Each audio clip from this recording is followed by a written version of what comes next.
Om Swastiastu. Selamat pagi anak-anak, dimanapun kalian berada.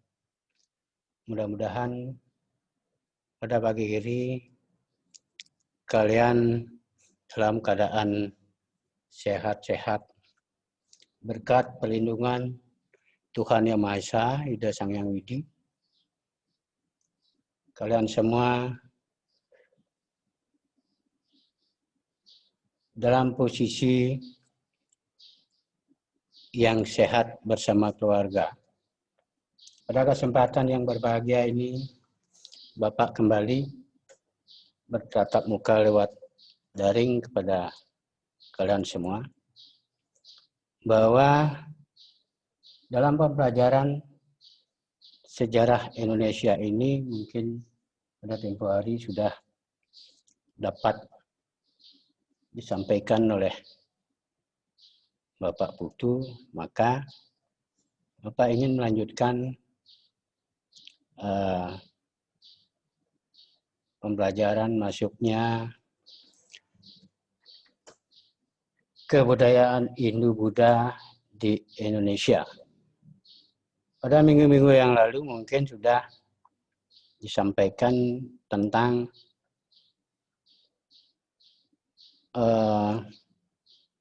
penemuan-penemuan daripada di masa-masa Paleolitikum, Mesozoikum, dan Megalitikum itu. Dan fosil-fosil manusia purba. Apakah itu terutama di sini ada di, Bapak mengulang kembali, ada di Sangiran merupakan peninggalan manusia purba yang terbanyak. Dan itu adalah perbatasan antara Jawa Timur dan Jawa Tengah. Apakah itu di Sulawesi, karena penemuannya itu ada di pinggir sungai Bengawan Solo. Ada juga di Mojokertensis, itu ada di Mojokerto. Ya, kita kembali ke masuknya kebudayaan Hindu-Buddha ke Indonesia. Masuknya Hindu-Buddha ke Indonesia itu diawali mulai abad kedua, masuknya Hindu-Buddha, masuk Buddha abad kedua. Ditemukannya arca Buddha yang terbuat dari penyu di Sulawesi Selatan. Nah, sehingga menurunnya daripada perkembangan agama budaya Buddha di Indonesia itu diakibatkan masuknya Hindu pada abad keempat. Maka Buddha itu mengalami kemunduran, sehingga kembali berkembang mulai abad ke-7. Ya. Pada awalnya masuknya Hindu-Buddha itu melalui jalur perdagangan antara Cina dan India. Dari sana awalnya, bahwa sistem yang dipergunakan oleh pengaruh kebudayaan Hindu-Buddha ke Indonesia, yaitu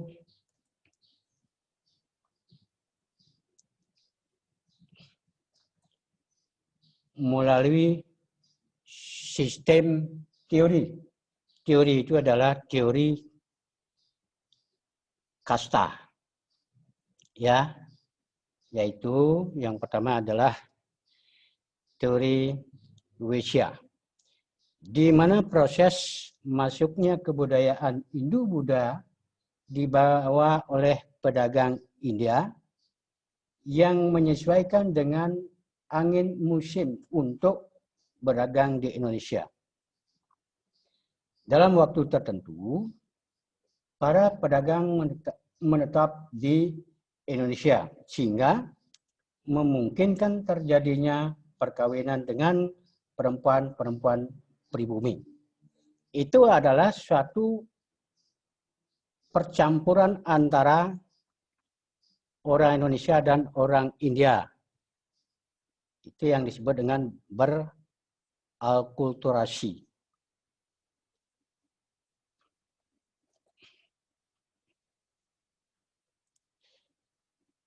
Kemudian teori kesatria,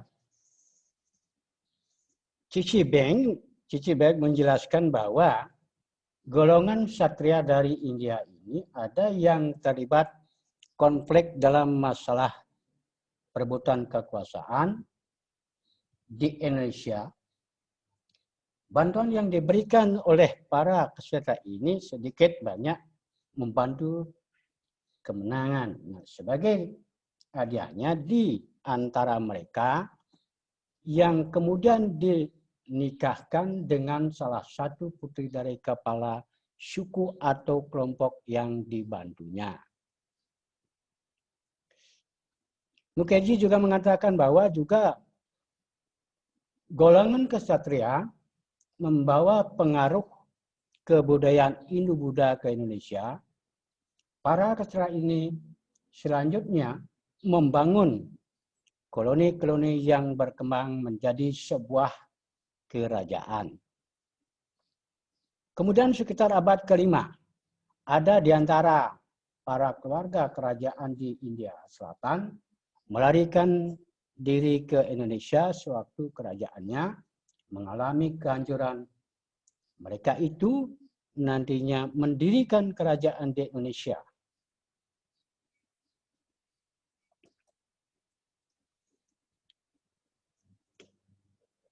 Kalau kita melihat teori Brahmana, ya, teori Brahmana di sini bahwa yang mengetahui tentang pembelajaran tentang sastra atau itu lainnya itu adalah seorang Brahmana.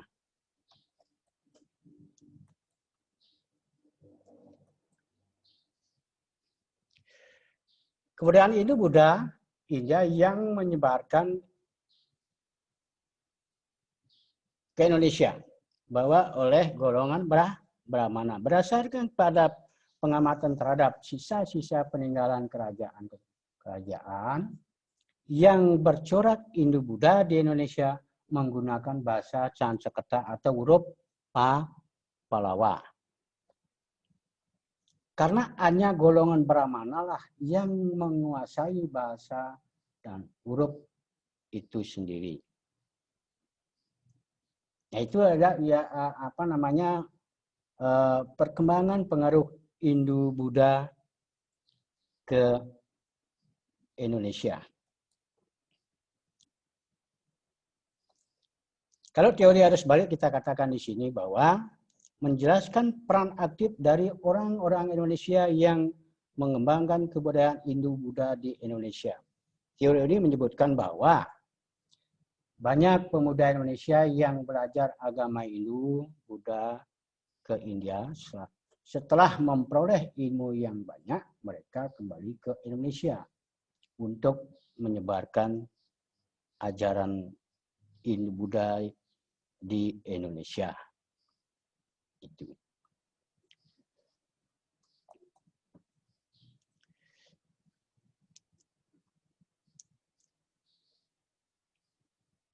Kalau kita lihat dari sistem pemerintahan di sini, pertama itu adalah Kerajaan Kutai.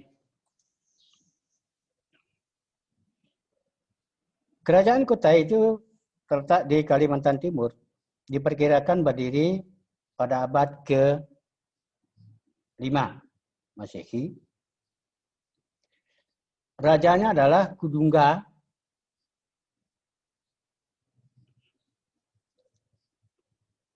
Aswawarman, dan Mulawarman. Seperti datangnya kebudayaan Hindu di Kalimantan Timur adalah di Kerajaan Kutai. Masuknya agama Hindu pertama di Indonesia.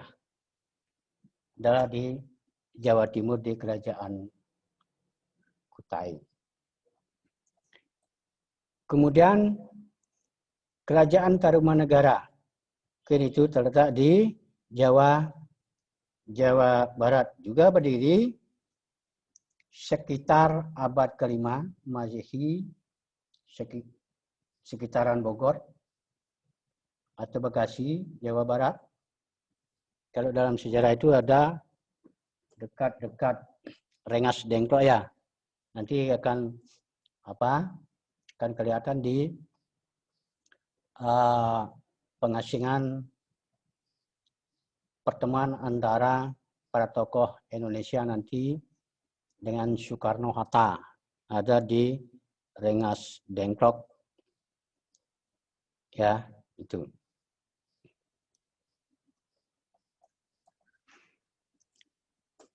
Kemudian Kerajaan Kalingga. Munculnya di Jawa Tengah di sekitar abad ke-6 Masehi, ya. Letak pusat kerajaan belum jelas. Kemungkinan berada di suatu tempat antara Kabupaten Pekalongan dan Kabupaten Jepara. Sekarang disebut Jepara. Kerajaan Mataram kuno. Di sini kira-kira ada 8 negara atau kerajaan nanti akan muncul. Munculnya pada pertengahan abad ke-8 di Jawa bagian tengah.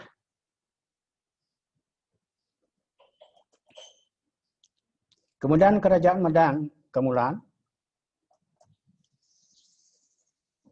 muncul pada pertengahan abad ke-8 di Jawa bagian tengah juga.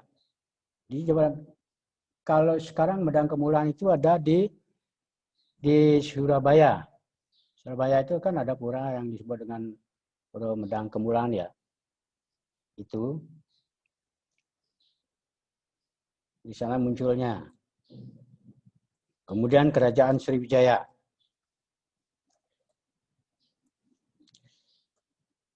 Pada tahun 692 Masehi, Sriwijaya mengadakan ekspansi ke daerah sekitar Melayu. Melayu dapat ditaklukkan dan berada di bawah kekuasaan Sriwijaya. Letak pusat Kerajaan Sriwijaya. Ada berbagai pendapat. Ada yang berpendapat bahwa pusat Kerajaan Sriwijaya ada di Palembang. Ada yang berpendapat di Jambi. Bahwa ada yang berpendapat di luar Indonesia. Sesungguhnya bahwa Kerajaan Sriwijaya itu terletak di Sumatera Barat, di tepi Sungai Musi. Karena apa? Karena itu dianggap tempat yang sangat strategis bagi jalur perdagangan. Maka pada masa jayanya Kerajaan Sriwijaya dapat menguasai kekuasaan sampai di Selat Malaka. Maka sampai sekarang Selat Malaka merupakan suatu jalur internasional perdagangan. Itu ya jalur-jalur yang dikuasai sampai sekarang merupakan suatu kekuasaan dari Kerajaan Sriwijaya. Dari sana awalnya bahwa mulai nanti berkembangnya agama Islam, agama Buddha. Di sana berkembang mulai abad ke-7. Maka Kerajaan Sriwijaya berdiri mulai abad ke-7. Itu yang dimaksud di dalam sistem masuknya budaya di dalam suatu ketatanegaraan.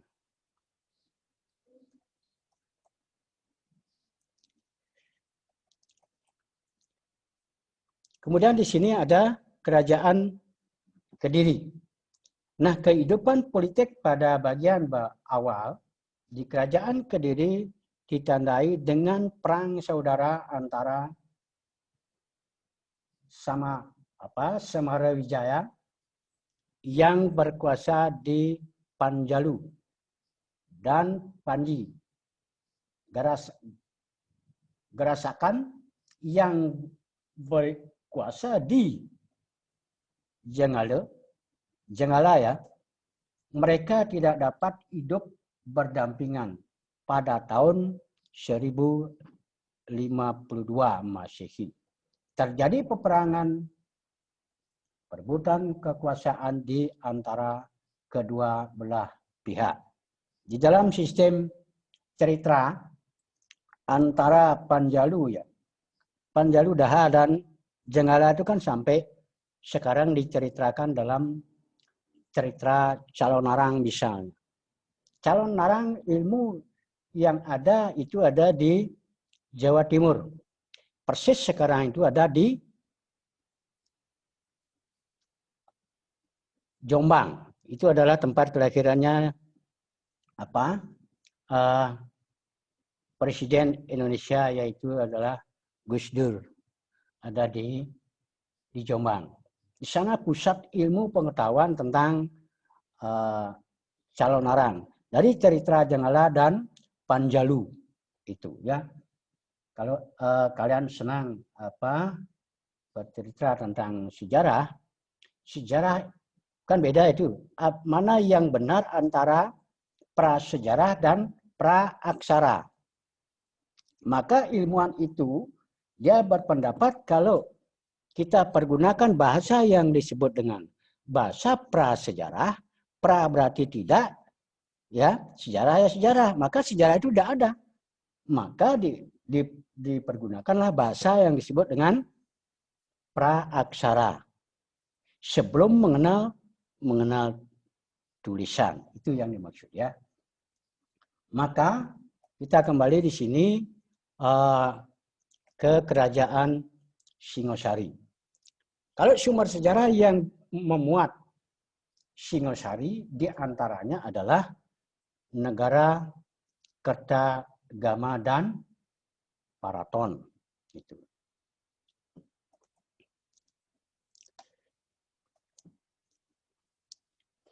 Kerajaan Majapahit ini sudah kerajaan yang terakhir. Setelah Singosari jatuh, berdiri kerajaan Majapahit yang berpusat di Jawa Timur antara abad ke-14 sampai ke abad ke-15 Masehi. Berdirinya kerajaan ini sebenarnya sudah direncanakan oleh Kertarajasa, Jayawardhana, atau Raden Wijaya. Nah, runtuhnya daripada kerajaan Majapahit ini dengan adanya pemberontakan para patih, yaitu orang Lalawi, yang melakukan pemberontakan karena tidak puas dalam sistem pemerintahan yang diperintah pada saat itu adalah Ayam Wuruk ya. Mahapatihnya adalah Gajah Mada. Maka setelah itu baru masuk pengaruh Islam ke Indonesia. Mulai abad ke-7, abad 7 juga kemudian abad ke-11, kemudian abad ke-13. Terjadinya pemberontakan itu muncullah yang disebut dengan perang Pragreg. Ini pelariannya ini adalah sampai ke pesisir utara. Kalau sekarang disebut dengan Pantura ya. Ya. Sampai di sana dia mengumpulkan anak buah atau masyarakat di sana, pengikut-pengikutnya itu melakukan pemberontakan terhadap pemerintahan Majapahit. Terjadi perang saudara atau Perang Prairag. Itu kejadiannya pada saat itu. Ya, kita lanjut.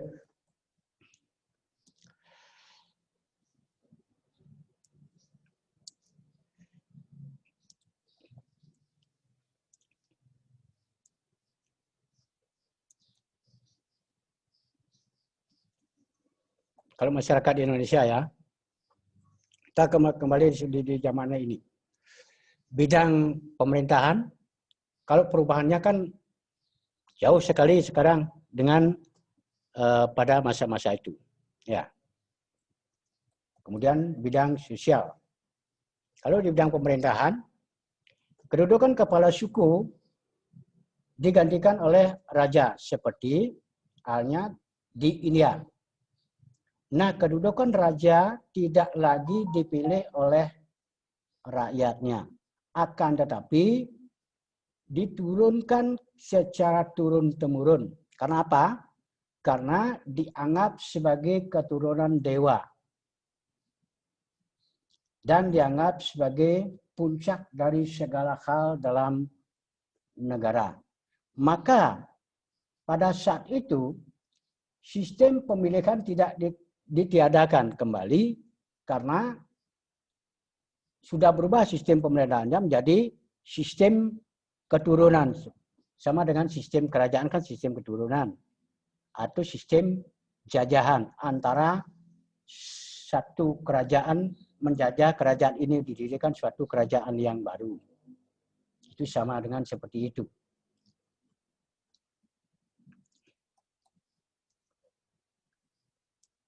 Kalau kita melihat di bidang sosial, ya, kalau di bidang sosial muncul sistem kasta perbedaan kelompok masyarakat berdasarkan fungsinya. Di sini ada berdasarkan golongan brahmana seperti apa, golongan ksatra seperti apa, atau bangsawan, prajurit, atau golongan waisya atau pedagang, golongan sudra atau rakyat biasa. Dampaknya dari sistem kasta terdapat perbedaan hak-hak antara golongan dengan kasta yang berlainan, terutama dalam hal pewarisan harta dan sebagainya dalam pemerintahan itu. Kalau kita mempergunakan sistem kasta dalam masuknya budaya Indo-Buddha ke Indonesia dengan sistem kasta yang ada di Bali misalnya kan tidak sama. Kalau sistem kasta dari India ke Indonesia itu sistem penyebaran budaya Indo-Buddha. Kalau sistem kasta yang ada di Indo pada umumnya khususnya di Bali adalah membedakan antara pemegang kekuasaan, pemegang keekonomi, pemegang pertanian, dan para buruh itu golongannya beda. Misalnya, seorang ksatria, sistem ksatria yang ada di Bali itu adalah sistem kasta, pemegang kekuasaan adalah ksatria. Kalau sistem kasta Waisya itu adalah di bidang ekonomi.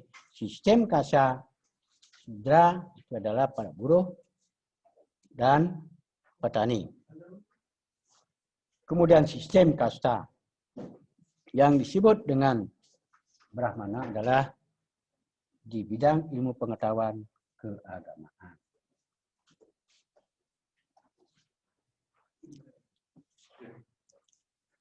Kalau di bidang ekonomi kita sekarang ambil munculnya pusat perdagangan yang berkembang menjadi pusat kerajaan sejak terbentuknya jalur perdagangan.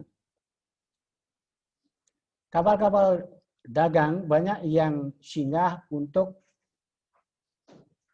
menambah persediaan makanan dan minuman, menjual dan membeli barang dagangan atau menanti waktu yang baik untuk berlayar.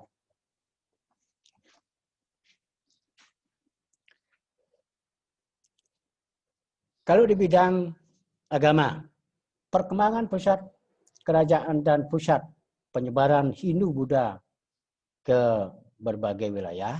Meskipun demikian, sistem kepercayaan terhadap roh halus yang sudah berkembang sejak masa praaksara tidak punah. Percaya kepada roh itu merupakan sistem apa? Sistem religi yang bersifat religius. Semua umat manusia di seluruh dunia dia percaya dengan adanya religi, percaya dengan adanya roh.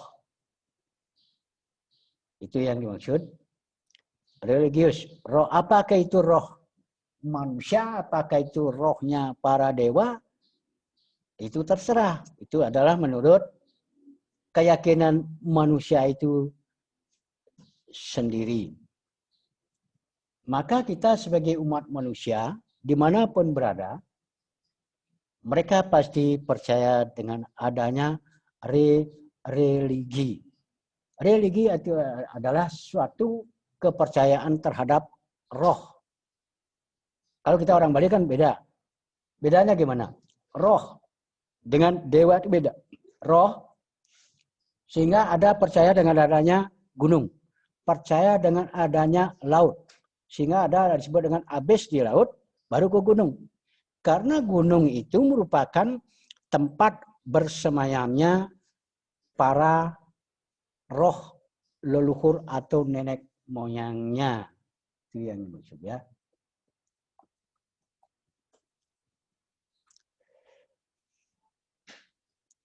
Kita sekarang kembali ke contoh hasil akulturasi dan budaya. Kalau kita melihat dari seni bangunan, bentuk bangunan candi merupakan bentuk akulturasi antara unsur budaya Hindu Buddha dengan unsur budaya asli Indonesia. Bangunan yang megah, patung-patung, perwujudan dewa atau Buddha, serta bagian-bagian candi dan stupa adalah unsur dari India. Bentuk candi-candi di Indonesia pada hakikatnya adalah punden, berundak-undak yang merupakan unsur Indonesia asli. Tangga-tangga yang terbuat dari batu undak-undak itu. Kalau seni rupa ada dan ukir, relief atau seni ukir yang dipahatkan pada bagian dinding candi Prambanan dan Candi Borobudur merupakan hasil akulturasi budayaan Hindu dan Buddha. Sastra dan cara. Perkembangannya karya sastra merupakan bersumber dari Mahabharata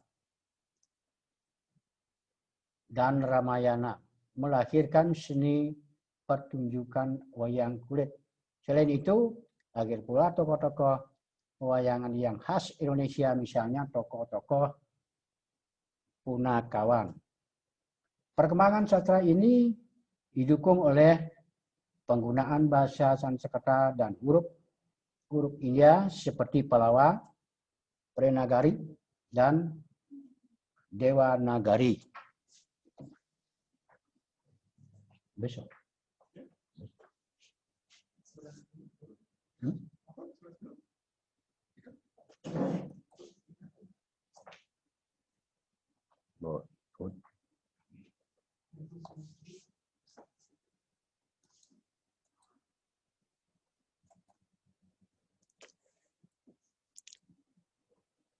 Ya, sampai di sini dulu Bapak akhiri dalam pembelajaran sejarah Indonesia.